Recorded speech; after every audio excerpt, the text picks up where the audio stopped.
this is Lucy and welcome to my grounded overview and survival camp tour video.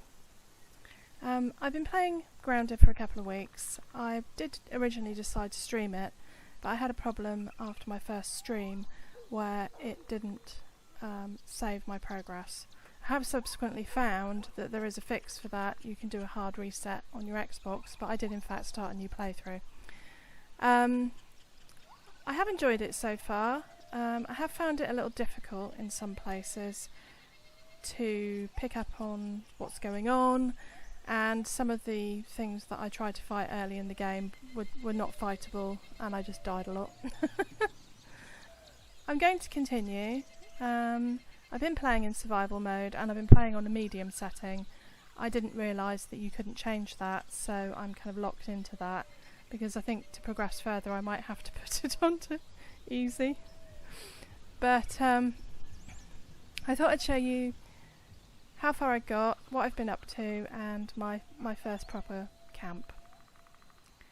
So this is my first house. Resources for building, weed stems and grass. I've got these pallets to collect them. They're a bit difficult to find, especially the weed stems. The first time I found a weed, it said I didn't have the tools to cut it.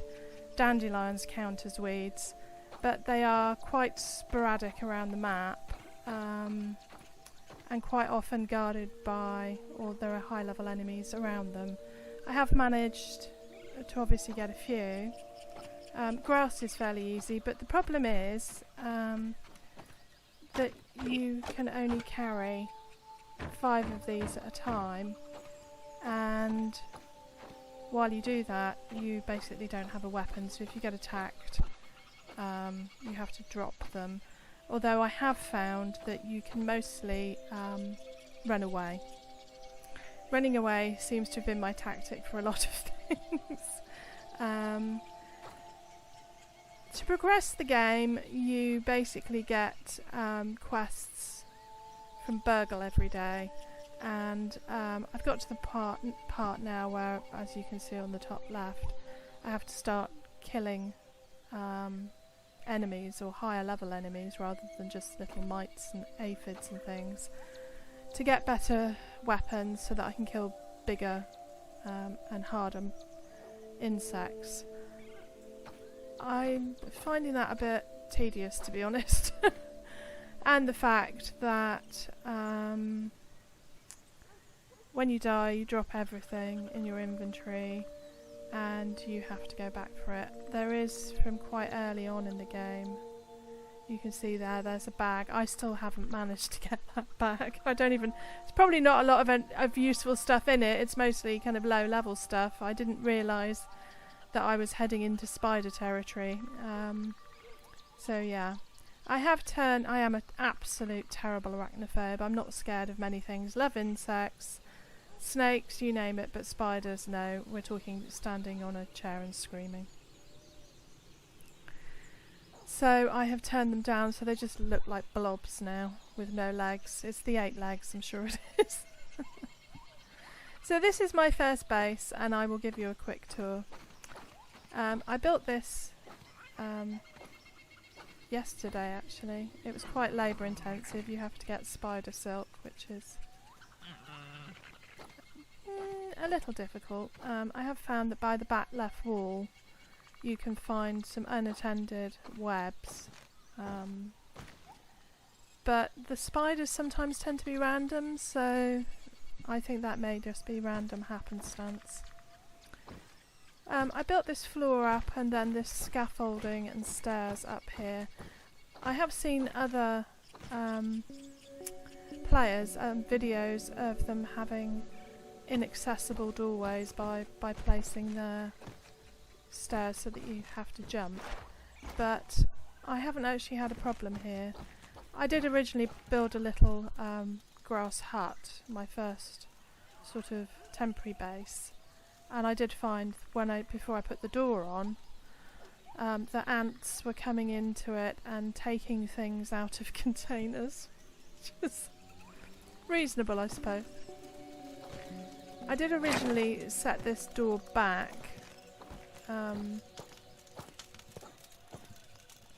but the door frame was coming through the ceiling, so I've pushed it up to the front. This is my kitchen. I have a stove. This container contains food. I have a smoothie maker. You basically put random stuff in and make smoothies. They don't seem to give you a huge amount of health or food value, but it's a cute little addition. This thing has been a huge pain. It's a liquid holder. Although I found it quite easy to find food in the game, I've struggled with liquid, and so I built this and I filled it up. I mostly get my liquid before I built the dew catcher down there, which, as far as I'm aware at the moment, only gives 1 drop a day. I was using juice boxes for liquid, and I filled this up. It actually holds 6, and tried to use it the other day, and it said you can't mix liquids. So everything was wasted. The only way I could do it, I had to basically destroy it, lose all the liquid. You can recycle things, but you don't get the full amount of resources back. I think you get maybe half. So I'm going to try and fill that with the dew from the dew catcher, but I will need to make another canteen, so for that, I think, because I like to run around with 2 canteens just in case. These are storage containers. This is Workbench. I have got a little balcony out here. I was pondering building down there and then up there, but I have found that I can't attach a staircase to this floor, so I might just build out and then over to that. You can see the grass is moving over there. I have a resident spider. I have heard that they can climb, but I haven't. It hasn't happened yet. As you can see, there is a dandelion there, but I won't be getting that one. Not for a while, anyway. It's an interesting build system. When you build something, it basically builds a blueprint, which is kind of cool.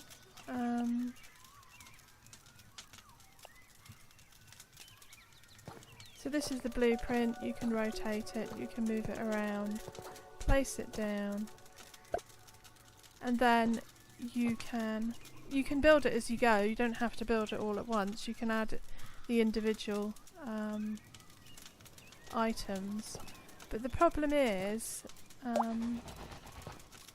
you can't move items once you've placed them. So if you want to extend your base or rearrange things, you can't actually move things. You have to destroy them and rebuild them. This is my first set of armour, which was clover armour. I'm currently wearing acorn armour, I think. Oh, for some reason I don't have my mask on. There we go.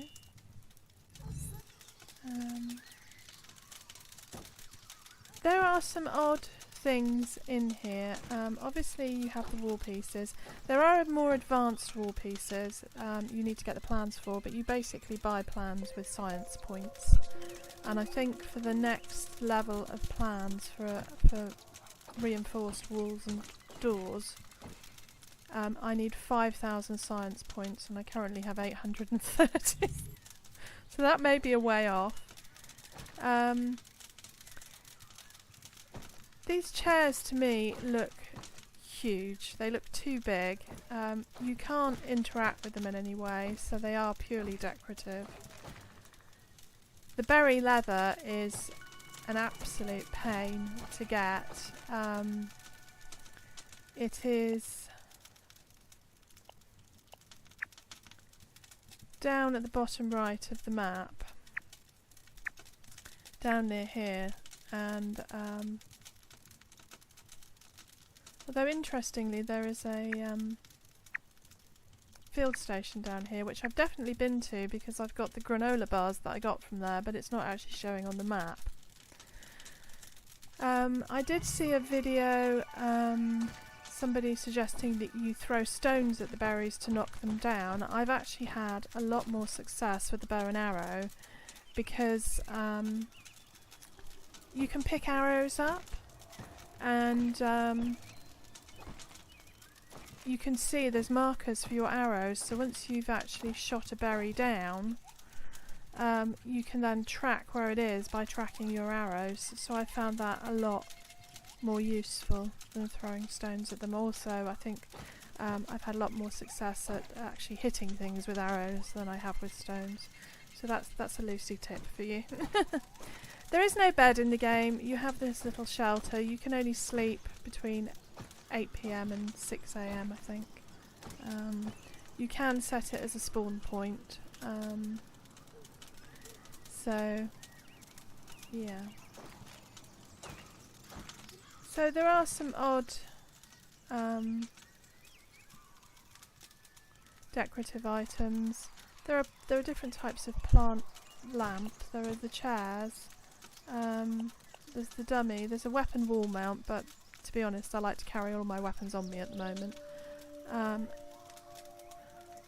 There seems to be a lot of things missing. I'm hoping they will add them in the game. It's possible that I haven't unlocked all of the things yet. This was fairly easy to build, except for the roof. I originally put clover corner piece roofs on here, and the first time I did it, the roofs cut off the corners, so the corner of the roof was on the inside. So I managed to extend it by using these roof pieces. But then when you looked at it from underneath, there was a big gap between the roof and the wall. There aren't half wall pieces, but I did notice that these windows were shorter than the main walls, so 2 of these fit in quite well. And I used grass floors to do this ceiling. It was difficult to put that ceiling on. I couldn't do it by jumping. I ended up having to actually build another staircase on top of this, purely so I could get that roof on, which was a little bit annoying. So there we go, it's getting dark. Grounded is definitely worth a play. It is fun. I'd like to try multiplayer. I have only been playing on my own. None of my close friends are really that keen on Grounded, or the idea of it, so. But I think as far as the quests progress at the moment, I'm a bit tired of it. So what I think I'm going to do is I'm going to put a pin in this playthrough, and I am going to create a new game in creative mode, because I'd like to be able to see what I can build without having to gather all these resources, which, to be honest, it took me well over a week to build this house, to gather all the resources. I mean, I'm only playing an hour or 2 a day, but feeling refreshed. Yeah, I'd like to see what else is available on the build menu, and find some better areas or different areas to build camps, and sort of, as you know, I'm mostly a builder, so, and in creative mode I'll be able to do that without having to worry about being eaten by spiders. So that's all from me today. I hope you enjoyed this video. Thank you for watching.